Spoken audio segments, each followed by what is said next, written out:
So, what's up mga kasingkit? For today's video nga pala ay samahan nyo nga pala kaming magpa-change oil netong bago kong baby mga kasingkit. At kung makikita nyo mga kasingkit is naka 3.5 kilometers na nga siya. And nung kinuha namin to is nasa 3.4 kilometers pa lang siya. And sinabi nung may-ari mga kasingkit na kapag ka nag 3.5 daw is papa-change oil na nga. So, nagpasama na nga din pala ako sa may papa ko. At dito mga kasingkit is palabas na nga pala kami ng kanto namin. And si papa na nga pala yung nag-drive para mas makapag-video ko ng maayos.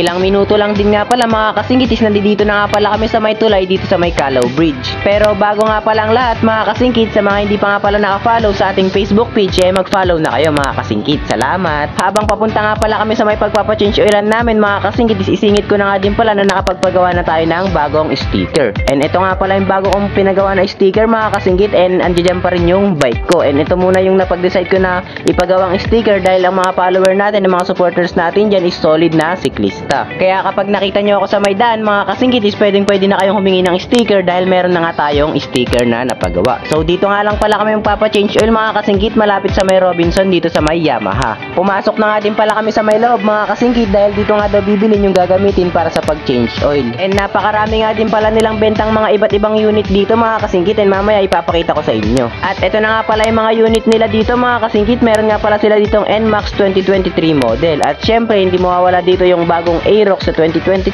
model. O diba talagang napakagwapo?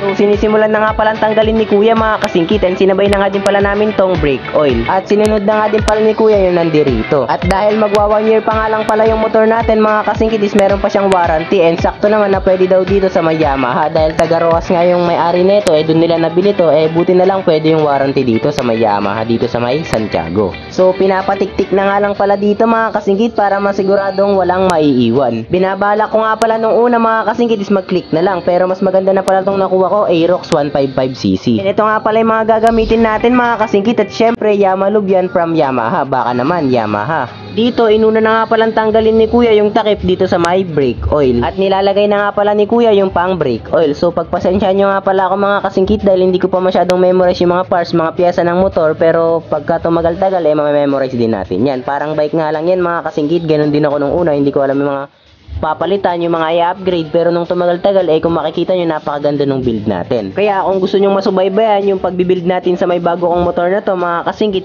mag-follow na kayo para updated kayo sa mga paparating ko pang mga video. So ganyan lang naman pala kadali magpa-change oil mga kasingkit, maliban na lang kung iba yung iisipin nyo sa pagpapa-change oil natin. Pagkatapos nga pala namin dito mga kasingkit is uuwi na nga din pala kami. Pero bago nga pala ang lahat, kung umabot ka sa may video na to is huwag nyo kakalimutan na mag-like and share, at syempre mag-follow na rin kayo para updated kayo sa mga parating ko pang mga video. So hanggang dito na nga lang pala yung video na to mga kasingkit. Kita-kits sa next vlog. Ride safe.